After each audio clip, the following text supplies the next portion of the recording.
अच्छा जी, शाज़िब भाई आएंगे अभी तक।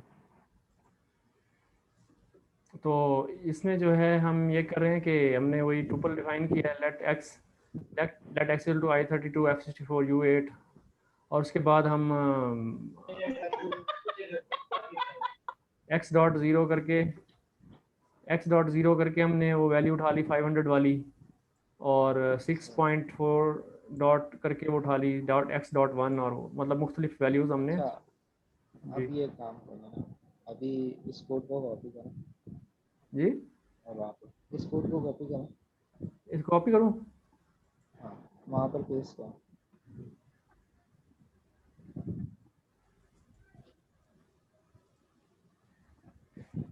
अच्छा, इसमें से लास्ट 3 लाइंस जो है ना वो निकाल दें। ये वाली निकाल दूँ? हाँ, और लेट म्यूट एक्स करिए। Let let mut x. वहीं पर वहीं वहीं ऊपर वाला जो है। अच्छा, ऊपर म्यूटेबल कर दूँ?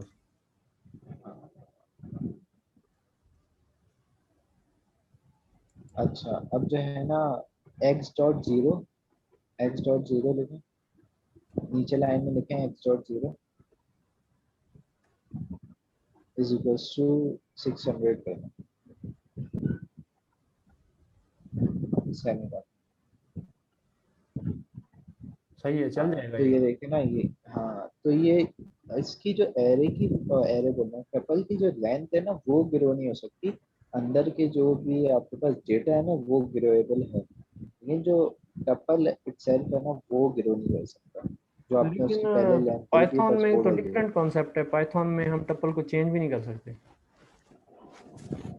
अच्छा, अभी आप पेंट करा के देखें ना, इसकी x.0 की वैल्यू देखें क्या आती है।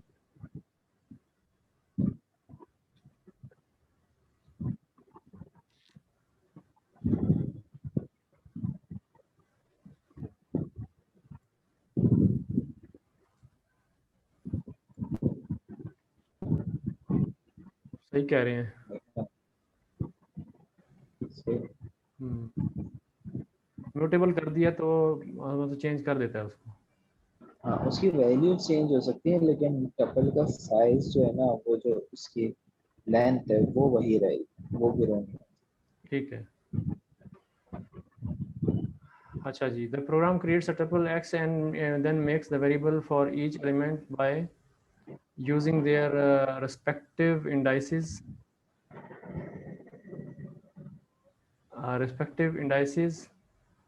and as with the most programming languages, the first index is in a tuple is 0. And the array type. Another way to have the collection of multiple values in is with an array. Unlike a tuple, every element of an array must have the same type.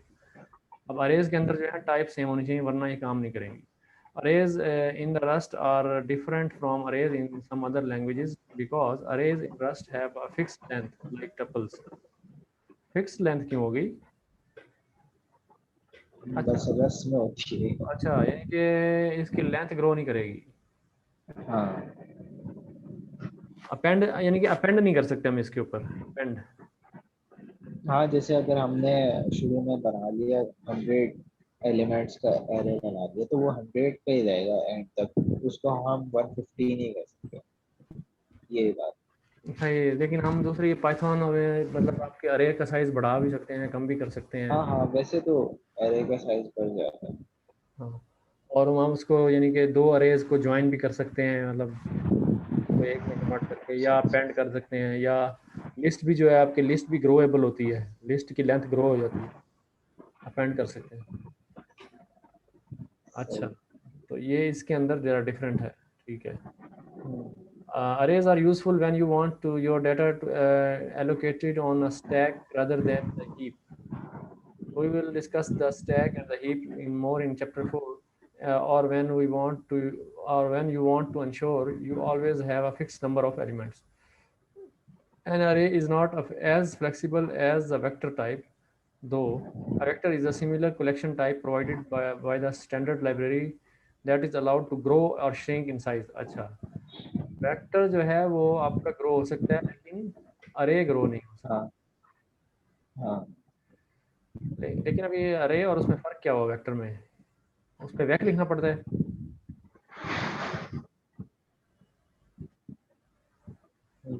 उसमें हाँ back लिखना पड़ता है, उसको अलग तरीके से define होता है। उसमें अगर हम सिंपली अगर ए लेट ए इक्वल दिस कर दें तो वो आपको पता है कि अरे है, लेकिन हमें यहाँ पे एनोटेट करने की ज़रूरत नहीं है, जैसे हम ए आर या ए आर आर करके लिखें, कुछ इस तरह तो नहीं बताया। नहीं ये इससे पता लग रहा है, नहीं आपने इस वो नहीं है स्क्वायर ब्रैकेट्स। स्क्वायर ब्रैकेट्स अरे है। सही। हाँ चलो ये हो गया ठीक। An array isn't an array isn't fixed flexible as vector type, though a vector is similar to collection type provided by the standard library that is allowed to grow or shrink in size. If you are unsure whether to use an array or a vector, you should probably use a vector. तो अगर आपको sure नहीं है कि मैंने क्या चीज़ करनी है तो वेक्टर यूज़ करें। Chapter 8 discusses a vector in more detail. An example of when you might want to use an array rather than a vector is in a program that needs to know the names of the months of the year. It's very unlikely that such program will need to add or move months. So you can use an array because you will know it will always contain 12 elements, right? तो अरे आप वहाँ use करें जहाँ आपको पता हो कि फिक्स लेंथ है। You would write an array's type by using square brackets, and within the brackets include the type of each element, a semicolon, and then the number of elements in the array, like so. अच्छा ये है type annotate करने का तरीका। यहाँ type भी बता दी, उसकी लेंथ भी बता दी कि लेंथ कितनी है। अच्छा इसके अरे के अंदर सारे के सारे सेम होने चाहिए ना, अरे के अंदर सारे के हाँ सारे सेम होने चाहिए। लेकिन टपल हमने में तो यहाँ पे तो टाइप एनोटेट नहीं की, उसने भी खुद ले लिए। खुद ही ले ली उसने। अच्छा एक काम हाँ करते हैं, साइज। एक काम करते हैं, इसको मैं उठाता हूँ पहले, इसको मैं लेके जाता हूँ इधर, और मैं इसको करता हूँ यहाँ पेस्ट, और मैं इसको करता हूँ 2 पॉइंट, सॉरी,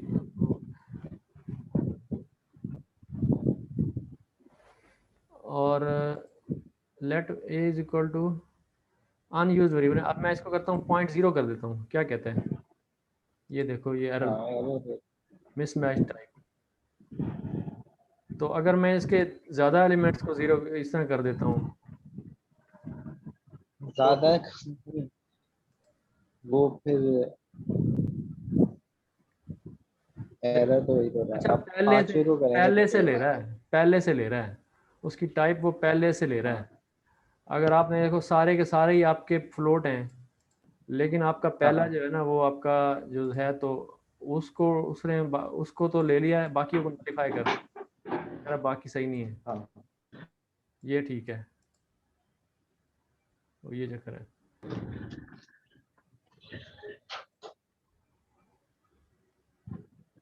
तो अब हमने एनोटेट हमने खुद से कराया इसको I32 और सेमीकोलन और 5।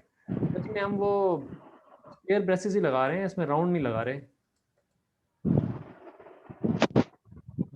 हाँ वो तो ना पिछला वाला टपल था, तो टपल में वो लगते हैं राउंड। टपल में राउंड लगते हैं और अरे में ब्रेस ये स्क्वायर लगती हैं। हाँ ऊपर जाए यहाँ पे टपल लिखते हैं क्या। ये वाली, हाँ इसमें नीचे जाए थोड़ा सा और नीचे, ये ये वाली, देखो यहाँ। हाँ सही सही सही, ठीक है। Here I32 is a type of the each element after the semicolon the number 5 indicates the array contains 5 elements, तो ये उसका साइज भी बताते हैं साथ। Writing an array type and writing an array's type this way looks similar to an alternative syntax of for initializing an array. If you want to create an array that contains the same value for each element, uh, you can specify the initial value followed by the semicolon, and then the length of the array in the square brackets as shown here. तो ये क्या होगा, ये आपका 5 element बना देगा, 3 element बनाएगा, हर की वैल्यू 5 होगी। नहीं नहीं नहीं, ऐसे ही कह रहा है, दोबारा पढ़े। ये कह रहा है कि if you want to create an array that contains the same value for each element you can specify the अच्छा, इनिशियल वैल्यू, ये इनिशियल वैल्यू आ गई, फॉलोड सही बाय है। सेमीकोलन, उसके बाद अच्छा, and then the length of the array in square bracket. तो आपके सबकी 3 होगी। 5 एलिमेंट हैं, सबकी 3 होगी, ये देखो ना, ये लिखा हुआ नीचे, 3, सही है। ये इस तरह से। तो accessing arrays elements, an array is a single chunk of memory allocated on the stack. You can access elements of an array by using indexing like this. तो इसमें हम इंडेक्स से उठा लेते हैं, इसमें डॉट करके नहीं उठा सकते ना। हाँ, नहीं इसमें डॉट वाला नहीं है ये। ज़रा देखिए, करके देखें करके। हाँ कर लें मुझे। ये तो बिल्कुल पाइथन की तरह इंडेक्सिंग हो वही रही है, है, पाइथन में करते हैं इंडेक्सिंग। हाँ सी में भी ऐसी होती है एरे की।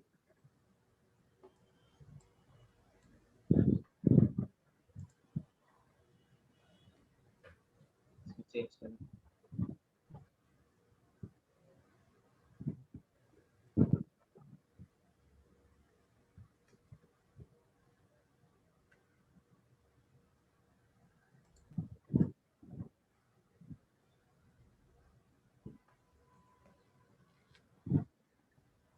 ब्रैकेट,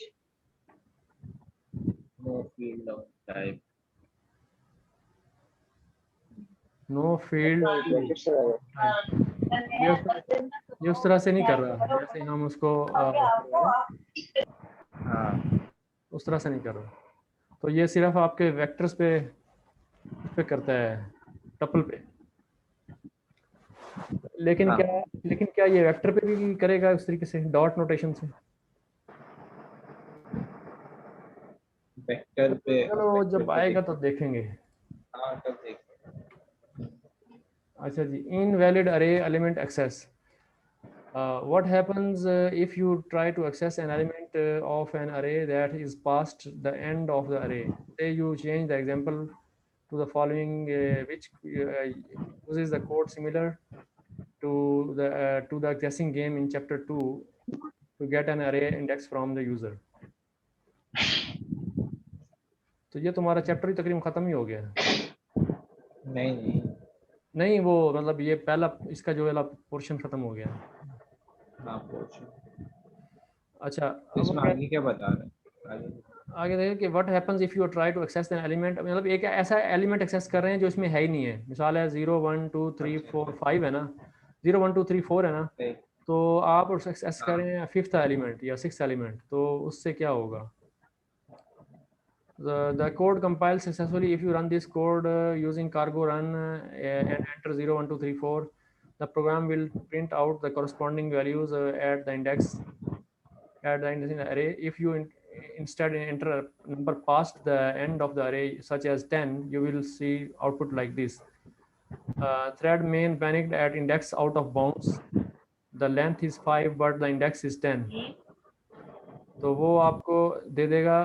अब वो गैसिंग गेम का आप कर रहे हैं ना, गैसिंग गेम, हाँ हाँ, तो आपका क्या कर रहा है, वो आप ले रहे हैं उससे इनपुट रीड लाइन, और उसने आपको जो है यहाँ से उठा के देना है। आपने अगर 0 1 2 3 4 की रेंज में दिया तो यहाँ से आएगा ना, अगर आपने 5 दे दिया तो आउट ऑफ इंडेक्स वो आपको देगा। तो इसको हम रन कर लेते हैं कॉपी करके। तो यहाँ पे आया, इसको रन करते हैं।